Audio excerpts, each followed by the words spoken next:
Welcome to Conservation Conversations, the podcast where we discuss emerging technologies, global trends, and the future of biodiversity conservation with some of the world's leading experts. I'm your host, Sean O'Brien, President and CEO of NatureServe, where we've been working for 50 years to protect endangered species and ecosystems. With this podcast, we want to introduce our audience to some of today's key players in conservation and share the amazing work being done around the globe to protect our planet's rich biodiversity. Welcome to Conservation Conversations with Sean O'Brien. I am fortunate to be here today with Andrea Wulf, an award-winning author of 6 acclaimed books, including Founding Gardeners and The Invention of Nature, which were both New York Times bestsellers. In addition to The Invention of Nature, a personal favorite of mine is Chasing Venus, about the transit of Venus across the sun in the mid-1700s, which allowed for the first accurate calculation of the size of the solar system. But the part that, of course, really appealed to me was all of the adventures that it took to make that happen in that time period. And I remember when the transit of Venus was happening recently, and it was cloudy where I was. And so I had great sympathy for the poor people who spent years trying to get in place to watch the transit back then. I didn't have anywhere near the trauma they had, but it was still exciting. So thank you for being here, Andrea. We really looking forward to this conversation.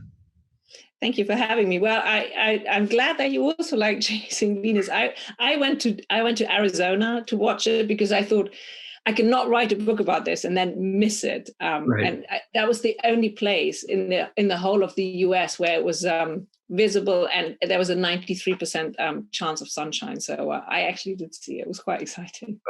That was a smart move. Yes, it was very cloudy where I was, and lots of people out with telescopes with nothing to see. Horrible. Yeah. Well, one of the things I'm interested in, because the topics of your books are so personally interesting to me that just sort of feels like you're writing for me. As a historian, how did you get interested in these topics? And in particular, because as you've said in the book, Humboldt sort of fell off the radar for most people. Like, how did he rise to the level where you said, I need to write a book about Alexander von Humboldt? Well, actually, so let me go backwards. So all my books, I think, although they're kind of different, but they're all, the common thread between them is the relationship between humankind and nature. That's really what interests me. And I'm interested in history because I believe that a lot of the things who we are, how we are today, are based on what happened in the past. So I'm interested in finding out what is the moment when something shifted and when something became something different, and that made us who we are today. So that's the beginning in a way. And I ended up writing these books about the relationship between humankind and nature because I'm very outdoorsy. I love nature, and it was like the best way of finding a job that allowed me to do the 2 things that I like the most, which is writing and being in nature. And so all these books, at some stage in all these books, Humboldt somewhere popped up. And the reason for that is that although he is forgotten today, he was so prolific at his time that he basically had the fingers in every single pie. So except of Chasing Venus, because he wasn't born there. But when I wrote The Founding Gardeners, for example, that was really the moment where I decided that I need to write about Humboldt, because I wrote a chapter about Humboldt meeting James Madison and Thomas Jefferson in 1804, which is when Humboldt was on his return journey from his trip from South America, at a time when basically a traveler could not quite call up, but write a letter to Washington, like, hi, well, I like to hang out with the president. I have some information about stuff from South America. Would you like to see me? And Jefferson was like, yes, please come. You have so much information about Mexico. I'm quite interested in that. But anyway, so Humboldt arrived and came with these new ideas about nature as this interconnected whole. And so I became absolutely fascinated about this because I thought, oh my God, here is someone who really invented the way we understand nature today. And I'd heard about him because I'm German. I had heard about him, but not really in great detail. And so I wrote this chapter about him meeting the founding fathers. to only then be told by my editor that that was a great chapter, but that has nothing to do with the book. So we deleted it, or I deleted it. So it never made it into the Founding Gardeners. But that was the nucleus of the Invention of Nature. That's when I thought, I want to write about this guy. And then I actually wrote Chasing Venus in between, because I had the Transit of Venus, which came up in 2012. But before that, I had done some research about Humboldt, and I knew I'm going to write about him. But it was a book that just took a very, very long time, because you had to do, well, I had to do a lot of research in different archives, but I had to travel to South America and follow his footsteps. So that took a little while. Well, I think that there's so many things that I want to respond to in there. And one of them being, you were saying that it took a long time to write, not the least of which is because he was such a prolific writer himself, and just trying to get through everything that he wrote. And as I've heard you say before, his handwriting was atrocious. So that must have been a challenge all in itself. To consolidate that in your brain. It's not, because I'm also a bit of a nut. So I have a database, and like all my writer friends laugh about me when, everybody thinks like a writer, you are kissed by the muse, and, it's all so creative. But it's a lot of scientific, it's a lot of, factual work. So I have a database, and then I take all the diary entries, all the letters are transcribed. So it just takes a very, very long time to do that. But once you have that in that beautiful database, you can kind of keyword it, and then you can type in, I don't know, deforestation, South America, Humboldt, and then I get all the letters that he wrote about this, and I can order them chronologically. And so that's the beauty then. So I don't have to hold it all in my head, because there's no way I could, because there's so much stuff I found in an archive, say 4 or 5 years earlier. So when it comes to writing, I can't remember that anymore, because I am not Alexander von Humboldt. Who did seem to have quite the memory. That's actually really fascinating to hear about your method, because I think probably a lot of people don't realize just how important it is to have that sort of database that you can refer to, especially if you're writing about something as complex as this. You also talked about your passions of writing and nature and exploring. And one of the things that you've talked about is sort of the disconnect today between sort of passion and emotion and science. And I feel privileged to work in the environmental world, in the conservation world, because there is that passion. And I get to work with scientists who get to express the passion that they have for their subject, and don't have to just sort of do an analysis and talk about the R-squareds and things like that. And so I went into this field because I wanted to be able to work in the conservation field. And it was an emotional thing for me. And I wanted to understand the scientific process and the scientific method. And so I went through the process of getting the degree, but it was never my intention to be a scientist in that way, but to actually use the science to express the beauty of nature. So I really, that resonates with me that you were able to do that as well. Well, I think I would say actually most people, if they're really honest to themselves, have that. It's just like been forbidden in a way. If you do scientific work, and it's not emotional, it's not passionate. But my guess is that most scientists went into this work because they have a love for nature. They have, there's this kind of deep sense of curiosity how the world works. And in a funny sort of way, I think that's the same that drives artists. They might have different methods, but the goal is the same, to make sense of the world around us. And it's, if you think about it, it's a very recent distinction, this distinction between the arts and the sciences.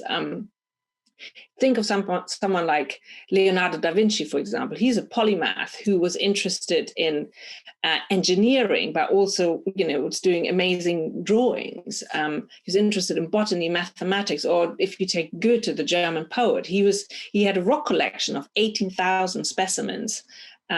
But he's also Germany's greatest poet. And of course, Alexander von Humboldt was an amazing artist. He returned from his expedition with hundreds and hundreds of drawings. And your background of the Naturgemälde, That's of course is an engraving, but it's based on a drawing that he did in the foothills of the Andes, which is today actually in a museum in Bogota, and it's absolutely stunning. So I think this distinction we have today is, first of all, I think it's really wrong, and I think it's something that's imposed on us already as children. In our education system, we've already put 6-year-olds into these boxes of scientific, logical, or artistic, creative. So I was always put in this box, creative, artistic, and I'm pretty sure my science teachers would turn in their graves that I'm daring to write about a scientist, because I was really not good at the sciences, because I think I was taught wrongly, and I was always given this idea like you either like the arts or you like the sciences, and I think in the environmental, it's I would actually say it's one of the very few areas where people do talk about their emotional response to nature. Yeah, I think that's right. And I think it's important because in the end of the day, we're only going to protect what we love. So we need to make people fall in love with nature. There's no way around it. If we want them to protect nature, you have to talk about the wonder of nature in a way. And we have to just dare doing that and not be embarrassed about it.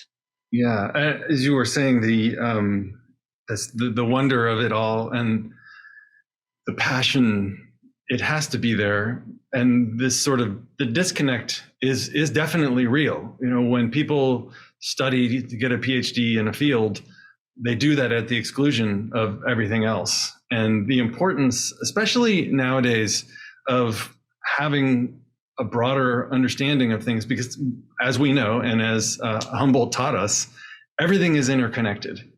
And understanding the physics of the atmosphere or the chemistry of the ocean at the same time as the ecology of the rainforest turns out to be wildly important, right? You need to understand that dust from the Sahara travels through the atmosphere and comes over to the Amazon, and that's part of the reason that the whole system works. And so, having and in a way, I think we need imagination to actually come up with these incredible connections. Because we've learned so much to just categorize that.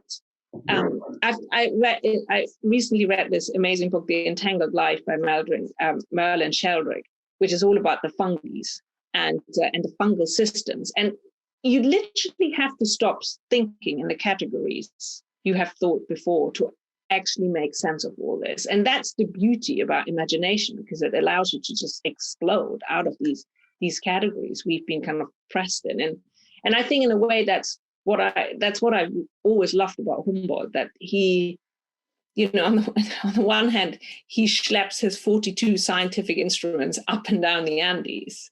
So he's totally data obsessed, and measuring is so important for him. But at the same time, he has no problems whatsoever to talk about the wonder of nature, and that, you have to inspire a love for nature.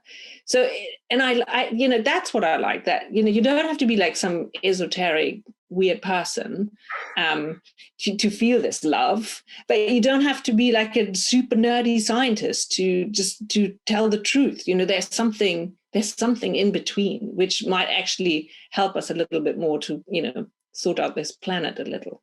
Yeah. So one of the things you talked about was science communications. And of course, Humboldt worked on that, and you've been an amazing contributor to that.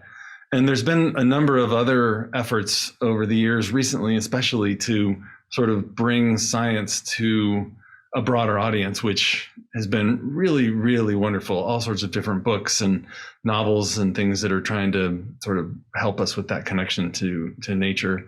We're actually, part of the reason that we're talking today is that NatureServe is starting a new adventure, and we're getting ready to head out into the wilds of the United States and Canada to visit with natural heritage programs to try and help people make the connection to nature right here in the backyard in the United States. And we're referring to this as the Van Humboldt Tour, because I will be traveling around in a converted camper van to visit with these natural heritage programs, and through social media and through other mechanisms, try and express some of the wonder and the delight that is scientists on the ground looking at nature and talking about threatened and endangered species. And I have to tell you that the van has the word Van Humboldt on the front. And the minute I drove it out of the garage where it was being converted, somebody stopped me and said, "Have you read The Invention of Nature?" It's all about von Humboldt. And is this something you're doing in homage to Alexander von Humboldt? And I was like, in fact, it is. So I was quite pleased with that moment, and I thought you would like it. That's amazing. But I mean, when did you just? I mean, obviously, I'm so pleased that there's going to be a van driving around the US called Van Humboldt. But why did you decide to call it Van Humboldt? It really was because of your book. When I had heard of Humboldt before, because I've read a lot about adventurers in South America, and he's of course one of the greats in that category. And I was aware of his scientific contributions, but your book was really inspiring in that sort of connection between emotion and nature, and you talk about it explicitly in the book. And so, as we were thinking about the work that NatureServe does and how we are data and science nerds, and we're a lot of scientists, and we really get into the data. But the reason that we all came to working at NatureServe is because of our passion for nature and our love for the natural world. And so we realized that to tell our story of what it is that we do in trying to preserve threatened and endangered species and ecosystems, we need a better storytelling mechanism. And a great way to tell the story is to go out into the field with scientists who are the world's leading expert in some species or taxon, and get them to tell why they care about that and to show in real time, what's going on. And so because NatureServe has a network all across the United States and Canada of natural heritage and conservation data center programs, we're able to travel around and have these visits. And even in this time, because we're going to be outside, we can do it in a safe fashion and tell this story. And so we're super excited to tell this story. And I wanted, in thinking about this, to be able to really honor the role that von Humboldt played in sort of, as you said, the invention of nature and how things are interconnected, because that is definitely how we see things. The threatened and endangered species, it's related to climate change. It's related to habitat fragmentation. It's related to land use policies, and it's all interconnected. And so I think, and also thinking back to some of the things that he wrote about, changing the landscape was changing the local climate, and that was affecting diversity in specific areas. I mean, he saw that 200 years ago, and it's amazing and really inspiring. So we're really excited. I refer to it as, Van Humboldt, the NatureServe Explorer, and we're launching actually just before this episode will go live on the web. Well, I think it's great, and I think Humboldt is in different aspects very relevant to what you're trying to do, but also he was a great science communicator. He was a great publicist, actually. So he goes on his exploration. So he leaves in 1799, and he spends 5 years, or almost 5 years, in South America. And so we imagine this explorer today maybe as he's just in the middle of nowhere, but he'd go on these trips, but then he'd stop in big cities like Quito or Caracas or Cartagena. So, and he could send letters from there to his friends at home. And so he'd write these long letters describing in great detail all the adventures he had experienced. And then he would end the letter saying and by the way, you can send this letter to a newspaper, which they would do. So by the time he returned in 1804, he was a superstar, because the whole world, including Thomas Jefferson and James Madison, had read about his adventures. So he was a great science communicator. He also understood that it's not, you discover something, But that might not be that interesting for the general reader, like the tiny little details. So he wrote these books for the general audience, which they're brilliant books. They're really, I think, the blueprint of nature writing today. So because he combined scientific observations with very poetic landscape descriptions. So he's really not afraid of lyricism. They're very, very poetic. But what he did is he then had, at the end of each chapter, he had his endnotes. For the endnotes are actually much longer than the actual chapter. But if you're not interested in those, you could just read the pretty writing in the chapter, the kind of the nature writing, his adventures and stuff like that. But then the endnotes are fascinating too, because there are these nuggets of knowledge in there. So you can dip deep if you wanted to, but you don't have to. And I think that's a great way of communicating. And his mind, I think his story, he's a great storyteller, but also he doesn't just tell a story in a linear way. His mind goes really in all directions. And I think that's great for storytelling too, because everybody can, walk down certain avenues. And when you look at his manuscripts, for me, that was just so fascinating. There are these, I have no idea how he made any sense out of his notes, but there are these, so, he writes stuff down in a sheet of paper, and then he has a few more ideas and he writes it down this corner and this corner, and then it's all completely full. And then he takes these little bits of paper and he writes more, and he sticks them all on top of each other. So it's this multi-layered collage of thoughts with there's no linear order in there, but it's all connected. Just as he sees nature, it's all connected. It's this web, because we haven't really talked about this, but he of course doesn't invent nature, but he invents the way we understand nature. He's really the one who says this is all one big living organism. Everything is connected, from the tiniest insect to the tallest tree. Everything hangs together. And he writes a book which he considers calling Gaia. He then calls it Cosmos, but he considers Gaia as a name, which I think is, and he does foreshadow a lot of the stuff that James Lovelock then comes up with in his Gaia theory. So, but Humboldt does this at a time when other scientists are really, this is the great age of classification. This is what they're interested in, taxonomy. How can you put everything in these kind of very narrow categories? That's how you make sense of nature. You kind of impose this corset upon nature. And Humboldt just tears this apart and says, no. Everything is globally connected. So he comes up, he's really the very first to talk about global vegetation zones. And he draws them with, he has these maps and he draws them. So you suddenly see these kind of wavy bands of vegetation zones across the globe, which is very different to putting like temperatures, into like tables. So he expresses this graphically. That's a way of storytelling.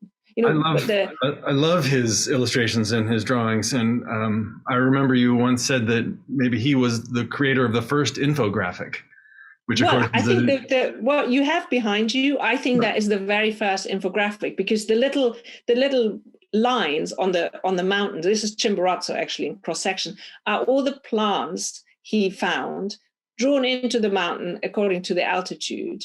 And then when you see the full thing, to the left and to the right, you have these columns where he has all kinds of scientific data. And what you can do is you can trace this line across there, and you get all the data there is for one altitude. So it's so simple. It's packed with scientific data. It's so easy to understand. You don't need a PhD to understand this. Right. It's very, very obvious what's happening there.